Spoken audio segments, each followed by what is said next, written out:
अधर्म अनीति वृद्धि हो जब विषव पटल पर, स्वयं ही विश्व धरा पर तुम धर्म के रक्षणहार है। आप चलाए आप रुकाए, आप हंसाए आप रुलाए, आप ही तो तारनहार है। आप सहलाए आप दंडाए, आप बनाए आप मिटाए, आप ही धरा के सृजनहार है। आप रंगाए आप चित्तर उकेरे, आप ही तैराए, आप ही खिवैया, आप सच में खेवनहार है। आप ही सूक्ष्म आप स्थूल, आप अनंत त्रिलोकी, आप ही त्रिकालज्ञ, आप ही घट घट जाननहार है। नमस्कार, भक्ति कथा और कहानी में आपका स्वागत है। कृष्णनगर के पास एक गांव में एक ब्राह्मण रहते थे। वे ब्राह्मण पुरोहिती का काम करते थे। एक दिन यजमान के यहाँ पूजा कराकर घर लौटते समय उन्होंने रास्ते में देखा कि एक मालिन साग वाली एक और बैठी साग बेच रही है। भीड़ लगी है, कोई साग तुलवा रहा है तो कोई मोल कर रहा है। पंडित जी रोज उसी रास्ते जाते, साग वाली को भी वहीं देखते। एक दिन किसी जान पहचान के आदमी को साग खरीदते देखकर वे भी यहीं खड़े हो गए। उन्होंने देखा साग वाली के पास एक पत्थर का बाट है, उसी से वह 5 सेर वाले को 5 सेर और 1 सेर वाले को 1 सेर भाग तोल रही है। एक ही बाट सब तोलों में समान काम देता है। पंडित जी को बड़ा आश्चर्य हुआ। उन्होंने साग वाली से पूछा, तुम इस एक ही पत्थर के बाट से कैसे सबको तोल देती हो? क्या सबका वजन ठीक उतरता है? पंडित जी के परिचित व्यक्ति ने कहा, हाँ पंडित जी, यह बड़े अचरज की बात है। हम लोगों ने कई बार इससे लिए हुए साग को दूसरी जगह तोल कर आजमाया, पूरा वजन सही सही उतरा। पंडित जी ने कुछ रुककर साग वाली से कहा, बेटी यह पत्थर मुझे दोगी? साग वाली बोली, नहीं बाबा जी, तुम्हें नहीं दूंगी। मैंने बड़ी कठिनता से इसको पाया है। मेरे शेर बटकरे खो जाते तो घर जाने पर माँ और बड़े भाई मुझे मारते। 3 वर्ष की बात है, मेरे बटकरे खो गए। मैं घर गई तो बड़े भाई ने मुझे मारा। मैं रोती रोती घाट पर आकर बैठ गई और मन ही मन भगवान को पुकारने लगी। इतने में ही मेरे पैर के पास ये पत्थर लगा। मैंने इसको उठाकर ठाकुर जी से कहा, महाराज मैं तोलना नहीं जानती, आप ऐसी कृपा करें जिससे इसी से सारे तोल हो जाए। बस तब से मैं इसे रखती हूँ। अब मुझे अलग अलग बटकरों की ज़रूरत नहीं होती, इसी से सब काम निकल जाता है। बताओ तुम्हें कैसे दे दूं? पंडित जी बोले, मैं तुम्हें बहुत से रुपये दूंगा। साग वाली ने कहा, कितने रुपए दोगे? मुझे वृंदावन का खर्च दोगे? सब लोग वृंदावन गए हैं, मैं ही नहीं जा सकी हूँ। ब्राह्मण ने पूछा, कितने रुपए में तुम्हारा काम होगा? साग वाली ने कहा, पूरे 300 रुपये चाहिए। ब्राह्मण बोले, अच्छा बेटी, यह तो बताओ तुम इस शिला को रखती कहाँ हो? साग वाली ने कहा, इसी टोकरी में रखती हूँ बाबा जी, और कहाँ रखूँगी? ब्राह्मण घर लौट आए और चुपचाप बैठे रहे। ब्राह्मणी ने पति से पूछा, यूँ उदास क्यों बैठे हैं? देर जो हो गई है। ब्राह्मण ने कहा, आज मेरा मन खराब हो गया है, मुझे 300 रुपये की ज़रूरत है। ब्राह्मण पत्नी ने कहा, इसमें कौन सी बात है? आपने ही तो मेरे गहने बनवाए थे, विशेष ज़रूरत हो तो लीजिए, इन्हें ले जाइए, होना होगा तो फिर हो जाएगा। इतना कहकर ब्राह्मणी ने गहने उतार दिए। ब्राह्मण ने गहने बेचकर रुपए इकट्ठे किए और दूसरे दिन सवेरे साग वाली के पास जाकर उसे रुपए गिन दिए और बदले में उस शिला को ले लिया। गंगा जी पर जाकर उसको अच्छी तरह धोया और फिर नहा धोकर वे घर लौट आए। इधर पीछे से एक छोटा सा सुकुमार बालक जाकर ब्राह्मणी से कह गया, पंडितायन जी, तुम्हारे घर ठाकुर जी आ रहे हैं, घर को अच्छी तरह झाड़ बुहार कर ठीक करो। सरल हृदय ब्राह्मणी ने घर साफ करके उसमें पूजा की सामग्री सजा दी। ब्राह्मण ने आकर देखा तो उन्हें अचरज हुआ। ब्राह्मणी से पूछने पर उसने छोटे बालक के आकर कह जाने की बात सुनाई। यह सुनकर पंडित जी को और भी आश्चर्य हुआ। पंडित जी ने शिला को सिंहासन पर पधराकर उसकी पूजा की, फिर उसे ऊपर आले में पधरा दिया।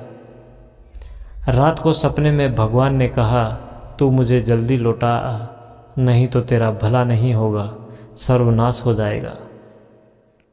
ब्राह्मण ने कहा, जो कुछ भी हो मैं तुमको लौटाऊंगा नहीं। ब्राह्मण घर में जो कुछ भी पत्तर पुष्प मिलता उसी से पूजा करने लगे। 2-4 दिनों बाद स्वप्न में फिर कहा, मुझे फेंका, नहीं तो तेरा लड़का मर जाएगा। ब्राह्मण ने कहा, मर जाने दो, तुम्हें नहीं फेंकूंगा। महीना पूरा बीतने भी नहीं पाया था कि ब्राह्मण का एकमात्र पुत्र मर गया। कुछ दिनों बाद फिर स्वप्न हुआ, अब भी मुझे वापस दे आ, नहीं तो तेरी लड़की मर जाएगी। दृढ़ निश्चयी ब्राह्मण ने पहले वाला ही जवाब दिया। कुछ दिनों पश्चात लड़की मर गई। फिर कहा कि अब की बार स्त्री मर जाएगी। ब्राह्मण ने इसका भी वही उत्तर दिया, अब स्त्री भी मर गई। इतने पर भी ब्राह्मण अचल अटल रहा। लोगों ने समझा यह पागल हो गया है। कुछ दिन बीतने पर स्वप्न में फिर कहा गया, देख अब भी मान जा, मुझे लौटा दे, नहीं तो 7 दिनों में तेरे सिर पर बिजली गिरेगी। ब्राह्मण बोले, गिरने दो, मैं तुम्हें उस साग वाली की गंदी टोकरी में नहीं रखने दूंगा। ब्राह्मण ने एक मोटे कपड़े में लपेटकर भगवान को अपने साथ मजबूत बांध लिया। वे सब समय यूं ही उन्हें बांधे रखते। कड़कड़ाकर बिजली कौंधती, नज़दीक आती पर लौट जाती। अब 3 ही दिन शेष रह गए। एक दिन ब्राह्मण गंगा जी के घाट पर संध्या पूजा कर रहे थे कि 2 सुंदर बालक उनके पास आकर जल में कूदे। उनमें एक सांवला था, दूसरा गोरा। उनके शरीर पर कीचड़ लिपटा था। वे इस ढंग से जल में कूदे कि जल उछलकर ब्राह्मण के शरीर पर पड़ा। ब्राह्मण ने कहा, तुम लोग कौन हो भैया, कहीं इस तरह जल में कूदा जाता है? देखो मेरे शरीर पर जल पड़ गया। इतना ही नहीं, मेरे भगवान पर भी छींटे पड़ गए। देखते नहीं मैं पूजा कर रहा था। बालकों ने कहा, ओहो, तुम्हारे भगवान पर भी छींटे लग गए। हमने देखा नहीं बाबा, तुम गुस्सा न होना। पंडित जी ने कहा, नहीं भैया, गुस्सा कहाँ होता हूँ। बताओ तो तुम किसके लड़के हो? ऐसा सुंदर रूप तो मैंने कभी नहीं देखा। कहाँ रहते हो भैया? कैसी अमृत घोली मीठी बोली है। बालकों ने कहा, बाबा हम तो यहीं रहते हैं। पंडित जी बोले, भैया क्या फिर कभी मैं तुम लोगों को देख सकूंगा? बच्चों ने कहा, क्यों नहीं बाबा, पुकारते ही हम आ जाएंगे। पंडित जी के नाम पूछने पर, हमारा कोई एक नाम नहीं है, जिसका जो मन होता है उसी नाम से वह हमें पुकार लेता है। सांवला लड़का इतना कहकर चला। लो मुरली, ज़रूरत हो तब इसे बजाना, बजाते ही हम लोग आ जाएंगे। दूसरे गोरे लड़के ने एक फूल देकर पंडित जी से कहा, बाबा इस फूल को अपने पास रखना, तुम्हारा सदा मंगल होगा। वे जब तक वहाँ से चले नहीं गए, ब्राह्मण निर्निवेश दृष्टि से उनकी ओर आंखें लगाए रहे। मन ही मन सोचने लगे, कितने सुंदर हैं दोनों, कभी फिर इनके दर्शन होंगे। ब्राह्मण ने फूल देखकर सोचा, फूल तो बहुत बढ़िया है, कैसी मनोहर गंध आ रही है इसमें, पर मैं इसका क्या करूँगा और रखूँगा भी कहाँ? इससे अच्छा है राजा को ही दे आऊँ। पंडित जी ने जाकर फूल राजा को दिया। राजा बहुत खुश हुए। उन्होंने उसे महल में ले जाकर बड़ी रानी को दिया।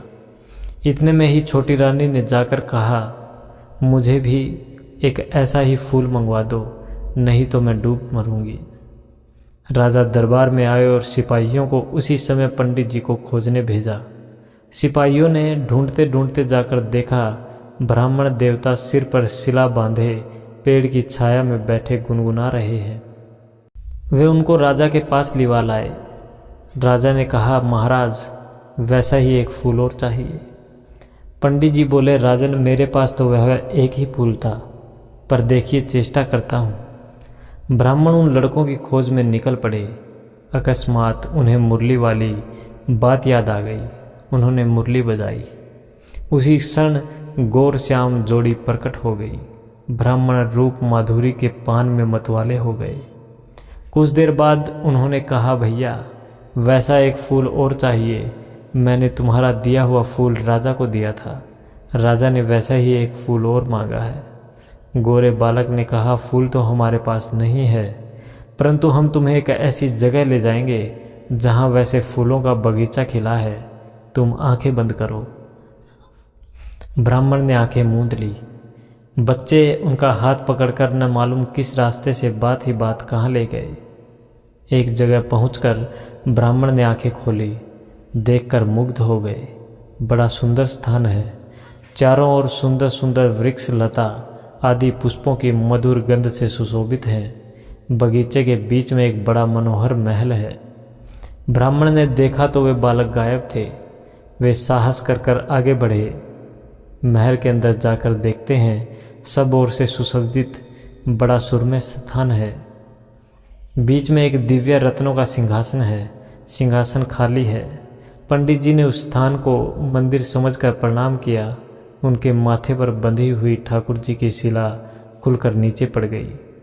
जो ही पंडित ने उसे उठाने को हाथ बढ़ाया कि शिला फटी और उसमें से भगवान लक्ष्मी नारायण प्रकट होकर शून्य सिंहासन पर विराजमान हो गए। भगवान नारायण ने मुस्कुराते हुए ब्राह्मण से कहा, हमने तुमको कितने दुख दिए, परंतु तुम अटल रहे। दुख पाने पर भी तुमने हमें छोड़ा नहीं, पकड़े ही रहे। इसी से तुम्हें हम सशरीर यहाँ ले आए हैं। जो भक्त स्त्री पुत्र घर गुरुजन प्राण धन इहलोक और परलोक छोड़कर हमारी शरण में आ गए हैं, भला उन्हें हम कैसे छोड़ सकते हैं। इधर देखो, यह खड़ी है तुम्हारी सहधर्मिणी, तुम्हारी कन्या और तुम्हारा पुत्र। ये भी मुझे प्रणाम कर रहे हैं। तुम सबको मेरी प्राप्ति हो गई। तुम्हारी एक ही दृढ़ता से सारा परिवार मुक्त हो गया। जय जय श्री राधे। जय हिंद।